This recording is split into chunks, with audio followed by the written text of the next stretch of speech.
Yo, Bakayalo, Kono Yalo, oui, oui, on se retrouve pour le chapitre 1106 de One Piece, les amis, car l'agent secret des États-Unis d'Amérique du Nord, il est de retour, il est derrière Oda, toujours au taquet, en train de le regarder comme ça, hop, ah ça y est, t'as fait une planche, boum, direction Internet, boum, et là on a déjà le résumé comme d'habitude, et on attendait ce moment avec impatience, les amis.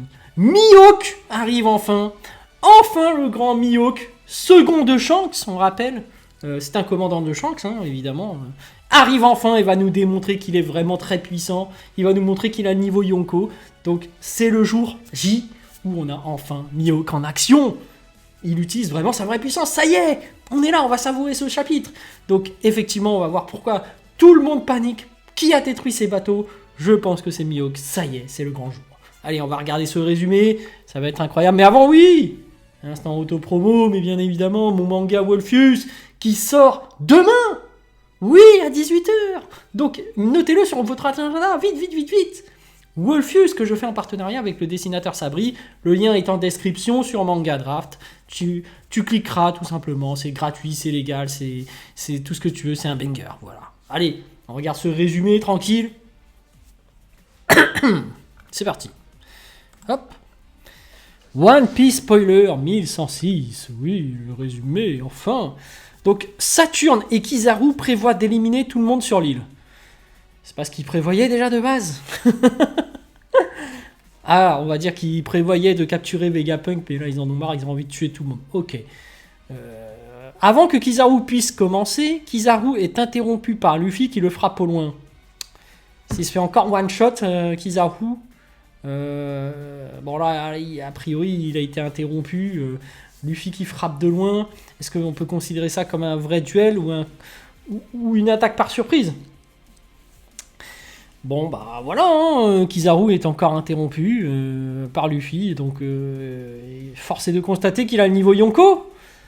Oh je déconne, il se fait tout le temps prendre en one shot. Non, au bout d'un moment c'est qu'il n'est pas Yonko, mais on verra hein, comment ça va se passer par rapport à ce chapitre. Peut-être est-il vraiment niveau Yonko.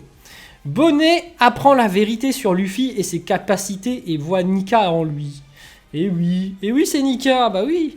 Donc là, ça y est, Bonnet tombe amoureuse, même si c'est une gamine. Et du coup, elle sait que c'est le dieu Nika et que c'est le dieu libérateur et que c'est Mihawk qui a autorisé Luffy à utiliser le pouvoir ultime. Donc, une petite partie du pouvoir de Mihawk réside en Luffy. Il a autorisé à utiliser Nika, donc ouais, hein, elle a reconnu le dieu libérateur Mihawk. Voilà, tout simplement. L'autorité des pacifistas est maintenant contrôlée par Bonnet. Ah ouais, en fait, Vegapunk aurait programmé un système pour que les pacifistas, au final, obéissent à Bonnet. Non, en fait, c'est parce qu'elle est dragon céleste, en fait. Elle est à moitié dragon céleste, faut pas l'oublier. Mais ça, c'est parce que Saturne s'est fait avoir. Tout simplement. Donc, Saturne attaque Vegapunk à cause de ce qu'il a fait au pacifista. Comment ça? Il a fait quoi au pacifista? Il a modifié, en gros. Ouais, c'est ça. En fait, il a fait exprès de modifier les pacifistas pour qu'ils obéissent à Bonnet. Ok, pourquoi pas. Hein. Après tout, ils sont potes. Donc voilà. À la fin du chapitre, on nous révèle qui a détruit les vaisseaux de marine. Ce sont Dory et Brogy. Non, mais on veut pas les voir eux. On veut voir Mihawk. On attend Mihawk depuis tout ce temps et c'est Dory et Brogy. Mais c'est quoi ça? Bon après, on peut les considérer comme des commandants de Shanks. Et comme Mihawk de base est le second de Shanks, bon c'est à peu près équivalent. En fait, Shanks a jaugé la puissance des navires de la marine. Il s'est dit bon, je vais envoyer quelques-uns de mes commandants. Je vais envoyer Dory et Brogy. Il s'est dit, non, je vais pas t'envoyer Mihawk. Réservons ce moment pour un autre moment. Donc malheureusement, les amis, on verra pas Mihawk en action. Mais je sens que son arrivée est pour bientôt. Ça va être banger hein, quand il va arriver. Il va casser Internet. Hein. Il va mettre un coup de slash qui va déterminer qu'il est le meilleur épéiste de tous les temps. Et nous, on sera tous là. Waouh, c'est Mihawk, c'est Mihawk. Mais bref, voilà, petit résumé où il se passe pas énormément de choses, hein, j'ai l'impression. On aimerait bien voir aussi la fin du combat Kizaru contre Luffy. On aimerait bien savoir où est Zoro, hein, parce que Zoro il se tape quand même depuis un moment contre Lucci. Lucci il est en train de faire une vista. Hein. Il rivalise avec Zoro, mais qu'est-ce qui se passe là?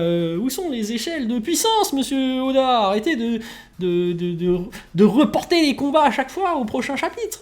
Nous on aimerait bien voir la fin. Savoir est-ce que finalement Kizaru a le niveau Yonko? Est-ce que Mihawk va arriver? Parce que bon, on l'attend depuis tout ce temps, et finalement, est-ce que Zoro a battu Lucci hein, quand même? On aimerait bien savoir si c'est Sanji finalement qui va se taper contre Kizaru. Mais bref, allez, sur ce, je vous dis donc à plus dans le bus, ou plutôt à plus tard dans le car, ou plutôt à bientôt dans le bateau.